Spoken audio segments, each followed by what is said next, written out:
Hello बच्चों, नमस्ते। स्वागत है एक बार फिर से आपका आपके अपने YouTube channel Mahesh Sharma maths classes में।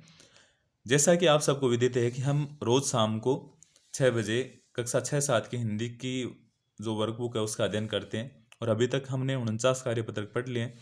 आज हम 50वां कार्यपत्रक पढ़ेंगे। इसमें क्या पढ़ना है हमें कि निम्नलिखित जैसे गद्यांश और पद्यांश को पढ़कर समझ के साथ उत्तर दे पाना। जैसे हमने पिछला 49वां कार्यपत्रक भी ऐसा ही किया था और सेम वैसा ही आज है कि निम्नलिखित गद्यांश को पढ़कर दिए गए प्रश्नों के उत्तर दीजिए। तो हम पढ़ते हैं कि क्या दे रखा है इसमें कि मैं तो वही खिलौना लूंगा मचल गया दिना का लाल। किसका लाल? दिना का लाल है, वो मचल गया कि मैं तो वही खिलौना लूंगा। खेल रहा था जिसको लेकर राजकुमार उछाल उछाल। जो राजकुमार है वो उछाल उछाल खेल रहा था, मैं तो वही खिलौना लूंगा। व्यथित हो उठी माँ बेचारी, था सुवर्ण निर्मित वह। सुवर्ण यानी सोने से निर्मित था, तो ये माँ है वो व्यथित हो गई कि भाई ऐसा खिलौना तुम्हें कहाँ से लाऊं। खेल इसी से लाल नहीं है राजा के घर भी ये तो, कि लाल इसी से खेल, ये तो राजा के घर भी नहीं है। जैसे बच्चे के पास कोई खिलौना था तो माँ बोल रही कि बेटा इसी से खेल ले, ये तो राजा के घर भी नहीं है। राजा के घर नहीं नहीं माँ तू मुझको बहकाती है, इस मिट्टी से खेलेगा क्या राजपुत्र तू ही कहे तो। कि वो बच्चा है अपनी माँ से क्या बोल रहा है कि माँ वो राजकुमार है, राजपुत्र है, यानी राजा का पुत्र है, वो क्या ऐसे मेरी तरह मिट्टी के खिलौने से खेलेगा? वो तो सोने के खिलौने से खेल रहा है ना, तो वो क्यों खेलेगा मिट्टी के खिलौने से? तो फेंक दिया मिट्टी में उसने मिट्टी का गुड्डा तत्काल। कि मिट्टी का जो खिलौना था गुड्डा बनाया हुआ था, तो वो उसने क्या किया, मिट्टी में फेंक दिया कि भाई माँ मैं तो वही सुवर्ण निर्मित लूंगा। ये भाव है इसके अंदर।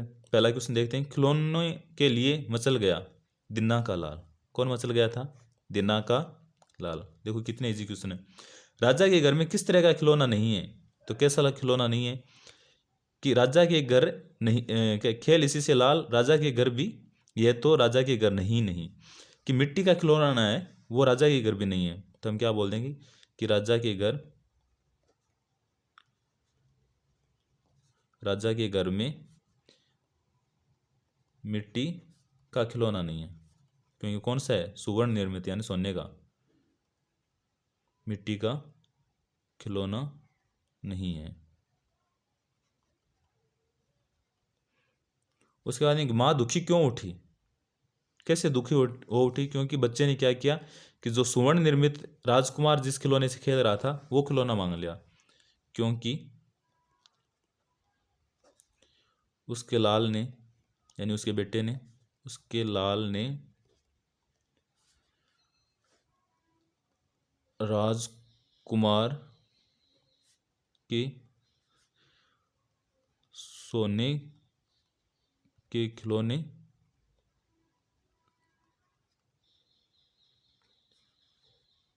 की मांग की, यानी इच्छा जताई कि मैं तो ये सोने का खिलौना ही लूंगा। चौथा क्वेश्चन है कि राजपुत्र का अर्थ है राजा का पुत्र। राजपुत्र का अर्थ क्या होता है? राजा का पुत्र। इसी तरह पुत्र शब्द जोड़कर आप भी 3 शब्द बनाइए। जैसे हम बोलते हैं कि सुपुत्र। सुपुत्र यानी होता है ना अच्छा पुत्र, तो ऐसे ही कुपुत्र भी बोल दे।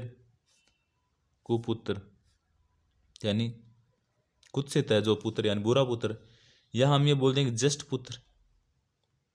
ज्येष्ठ पुत्र यानी बड़ा पुत्र। ठीक है। ये 5वां क्वेश्चन दे रहा है कि उपयुक्त गद्यांश में सर्वनाम शब्द छांटिए। सर्वनाम। सर्वनाम किसे बोलते हैं? जो संज्ञा के स्थान पर काम आने वाले शब्द है उनको क्या बोलते हैं? सर्वनाम। तो सर्वनाम कौन सा है इसमें? देखो, मैं तो वही, तो वही, या जैसे मैं है तो ये भी बोल सकते हैं मैं। मचल गया दिना का लाल, खेल रहा था जिसको लेकर, जिसको, ये आ रहा है ना, जिसको, किसको? खिलौने को है ना, तो खिलौने की जगह जिसको लेकर राजकुमार उछाल उछाल। व्यथित हो उठी माँ बेचारी, था सुवर्ण निर्मित वह। तो वह भी किसके लिए? खिलौने के लिए। खेल इसी, इसी से लाल यानी इसी भी खिलौने के लिए है। इसी से लाल नहीं है राजा के घर भी यह तो यह भी आ गया ना। ये सब क्या है? सर्वनाम है। राजा के घर नहीं नहीं माँ तू मुझको बहकाती है, इस मिट्टी से खेलेगा क्या? जैसे इस भी लिख सकते हैं। खेलेगा क्या राजकुमार तू ही कहे तो। फेंक दिया मिट्टी में उसने, जैसे ये उसने भी आ गया, तो ये और भी इनमें से आप छांट के लिख सकते हो। उसने आदि। ये क्या है? सर्वनाम। छठा क्वेश्चन है कि इस कविता में बच्चा माँ से नाराज हो रहा है, क्यों?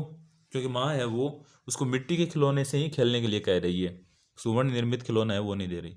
तो हम क्या लिख देंगे? क्योंकि माँ बच्चे को मिट्टी से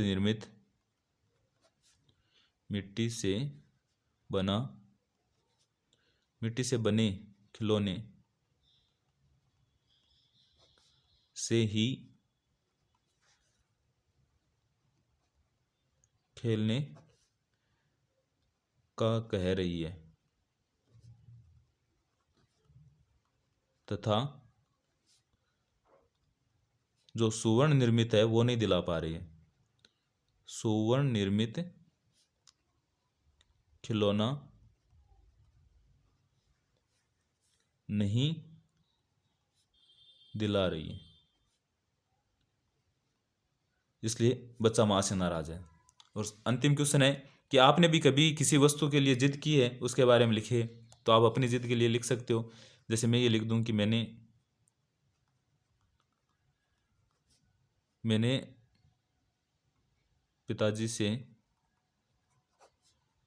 पिताजी से बचपन में जो साइकिल होती है उसके लिए जिद की थी, तो साइकिल लेने की जिद की थी। तो आप भी लिख सकते हो जो आपने जिद की है वो। यह था अपना कार्यपत्र 50। अच्छा लगा हो तो लाइक करना, कमेंट करना। चैनल को अभी तक सब्सक्राइब नहीं किया है तो ज़रूर कर लेना, ताकि जो भी नेक्स्ट क्लास हो उसका नोटिफिकेशन आपके पास सबसे पहले पहुंच जाए। Thank you.